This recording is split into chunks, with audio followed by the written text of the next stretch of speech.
આમ આદમી પાર્ટીએ સતત બીજા દિવસે પોતાનો વિરોધ ચાલુ રાખીને શહેરભરમાં લાગેલા સન્માન સમારોહના પોસ્ટર ઉપર પોતાના વિરોધ દર્શાવતા બેનરો લગાવી દીધા છે, જેમાંથી વિરોધ વધુ વકર્યો છે. સુરતમાં આજે સાંજે 5 વાગે સમસ્ત લેવા પાટીદાર સમિતિ દ્વારા આયોજિત રાજ્યશ્રી સન્માન સમારોહ પૂર્વે રાજકીય ગરમાવો જોવા મળી રહ્યો છે. આ કાર્યક્રમમાં મુખ્યમંત્રી શ્રી ભૂપેન્દ્ર પટેલ, કેન્દ્રીય મંત્રી સી.આર. પાટીલ અને રાજ્યના ગૃહમંત્રી હર્ષ સંઘવી ઉપસ્થિત રહેવાના છે. જોકે આ ભવ્ય કાર્યક્રમના આયોજન વચ્ચે જ આમ આદમી પાર્ટીએ સતત બીજા દિવસે પોતાનો વિરોધ ચાલુ રાખીને શહેરભરમાં લાગેલા સન્માન સમારોહના પોસ્ટર ઉપર પોતાનો વિરોધ દર્શાવતા બેનરો લગાવી દીધા છે, જેનાથી વિવાદ વધુ વકર્યો છે. આપ દ્વારા લગાવવામાં આવેલા બેનરોમાં સીધો જ આક્ષેપ કરવામાં આવ્યો છે કે ભાજપના મંત્રીઓ પાટીદાર સમાજના નામે માત્ર પોતાના રાજકીય રોટલા શેકી રહ્યા છે. વિરોધ પક્ષે સવાલ ઉઠાવ્યો છે કે જ્યારે સરકાર મોટી અને ચૂનો લગાવતી કંપનીઓના કરોડો રૂપિયાના ટેક્સ માફ કરી શકે છે, તો પછી દાન અને સહકારથી ચાલતી પાટીદાર સમાજની હોસ્ટેલ પાસેથી ₹3 કરોડ જેટલી માતબર રકમ પેડ એફએસઆઈ પેટે કેમ વસૂલવામાં આવી રહી છે? આ બેનરોએ શાસક પક્ષ માટે આજે યોજાનાર કાર્યક્રમ પૂર્વે ક્ષોભજનક સ્થિતિ પેદા કરી છે. આમ આદમી પાર્ટી દ્વારા લગાવવામાં આવેલા પોસ્ટર અને બેનરોમાં ખાસ કરીને સરકારની ટેક્સ નીતિ અને ભાજપના નેતાઓ પર પ્રહાર કરતા લખાણો લખવામાં આવ્યા છે. હવે આ બેનર કંઈક બરાબર લાગે. આ લેવા પાટીદાર એ શબ્દ કાઢી નાખ્યો છે. આ એટલા માટે કે સરદાર પટેલ એ મહાન હસ્તી છે, વિભૂતિ છે. એમણે આ દેશને બહુ મોટું યોગદાન આપ્યું છે. એમના ફોટા આ બેનરમાં સારા ન લાગે.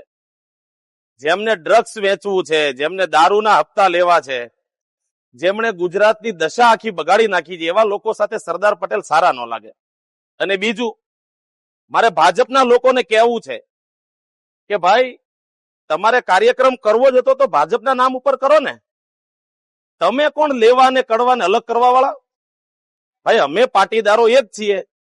પાટીદારની અંદર ભાગલા પાડવાનું કામ તમે ન કરો. ભાજપ વાળા ભાગલા પાડવા નીકળ્યા છે. સમસ્ત લેવા પાટીદાર સમાજ સુરત એટલે શું કહેવા માંગો છો? ભાઈ, લેવા કડવા કરનારા તમે કોણ? અમે પાટીદારો એક છીએ. અમે બધા જ યુવાનો જાગૃત છીએ. અને બીજું કે અહીંયા જે સરદાર સાહેબનો ફોટો હતો એ મેં કાઢી લીધો છે, કારણ કે સરદાર સાહેબ આવા લોકોની સાથે સારા ન લાગે. અને અહીંયા જે પટેલોના સન્માન કરવાની વાત કરી છે એમાં તમે જુઓ, ઉપર 2 વ્યક્તિઓ છે. આ જગદીશ વિશ્વકર્મા છે, આ હર્ષ સંઘવી, સી.આર. પાટીલ. ટોટલ 6 પટેલો છે અને 5 પટેલો નથી. પણ પાટીદાર સમાજ તો બહુ વિશાળ હૃદયનો સમાજ છે, એટલે એ તો બધાના સ્વાગત કરે, એનો વાંધો નથી. પણ વિરોધ એ વાતનો છે કે ભાજપના નામ હેઠળ તમે કોઈ પણ કાર્યક્રમ કરી લો, સમાજના નામ હેઠળ તમે શું કામ કાર્યક્રમ નીકળ્યા? કયા માટે તમારા સન્માન કરીએ અમે? આ પ્રફુલભાઈ એ 3 વર્ષ માટે થઈને શિક્ષણ મંત્રી હતા, અત્યારે આરોગ્ય મંત્રી છે. 3 મહિના થઈ ગયા નવું મંત્રાલય મળ્યું એનું. કઈ મોટી હોસ્પિટલ ગુજરાતમાં બનાવી દીધી? ગુજરાતમાં પ્રાઇવેટ હોસ્પિટલોના ભાવ એટલા ઉપર જાય છે, કયું નિયંત્રણ લાવ્યા? આપણને સૌને ખબર છે કે જ્યારે ઉદ્યોગપતિઓના દેવા માફ કરવાની વાત હોય તો આ ભાજપી સરકાર, આ ભાજપના મંત્રીઓ, આ ભાજપના સાંસદો તમામને એમાં રસ હોય છે કે એમના માનીતા, એમના મિત્રોના દેવા માફ થાય. પરંતુ બીજી બાજુ જ્યારે પટેલ સમાજ દ્વારા એક સરસ મજાના સંકુલનું આયોજન કરવામાં આવ્યું છે, સંકુલ બનાવવા માટે, એ જ્યારે સુરત મહાનગરપાલિકા પાસે પેઇડ એફએસઆઈના જે પૈસા છે માફ કરવા માટેની ખાલી દરખાસ્ત છે, તો સુરત મહાનગરપાલિકામાં છેલ્લા 30 વર્ષથી, એટલે કે ટ્રિપલ એન્જિનની સરકાર અને પ્રથમ નાગરિક તરીકે જવાબદારી નિભાવતા એવા ભાઈ શ્રી દક્ષેશભાઈ બાવાણી, કે જે પોતે પટેલ સમાજમાંથી આવે છે, પટેલ સમાજનું નેતૃત્વ કરે છે, ત્યારે એ પણ આમાં રસ દાખવતા નથી અને હાથ પર હાથ ધરીને બેઠા છે. અને પેડ એફએસઆઈના પટેલ સમાજના જે સંકુલ બનવા માટેની જે પેડ એફએસઆઈ 3 કરોડ રૂપિયાની વાત છે, તો એ પણ વસૂલવા માટે તૈયાર છે. આજે ખૂબ દુઃખની વાત એ છે કે જ્યારે આજે ભાજપના મંત્રીઓનું સન્માન થવાનું છે, જે ભાજપના મંત્રીઓનું સમાજના નામે સન્માન થવાનું છે, ત્યારે આ મંત્રીઓએ સમાજ માટે શું કર્યું? આજે સમાજના કેટલા લોકો હેરાન થાય છે, રત્ન કલાકારો હેરાન થાય છે, ટેક્સટાઇલ ઉદ્યોગમાં કામ કરતા ભાઈઓ હેરાન થાય છે, આજે મધ્યમ વર્ગના લોકો હેરાન પરેશાન થાય છે, ગુંડાગર્દીની આતંક ખૂબ વધી ગયો છે. આજે છોકરાઓ નશાના રવાડે ચડી રહ્યા છે, બેફામ નશાનું વેચાણ થઈ રહ્યું છે. આવા તમામ પ્રકારના પ્રશ્નો વરાછા સહિત તમામ જગ્યાઓ ઉપર છે. પરંતુ આ